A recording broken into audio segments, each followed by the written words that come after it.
Guideline number 3 to resolve the stage fear, and that is practice. One of the greatest, Bruce Lee, once he said, I'm not scared of your 1,000 moves, but I'm scared of your one move which you have practiced 1,000 times. How powerful it is. There's a power, there is a progress in practice. If you practice, you can do anything in the world.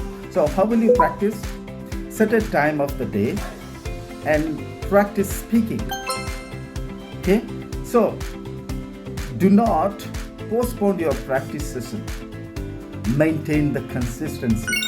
My dear friends, if you follow these 3 guidelines, which are mindset, preparation, and practice, okay, you will be able to resolve the stage fear. I hope these videos are helpful for you. Thank you so much for watching.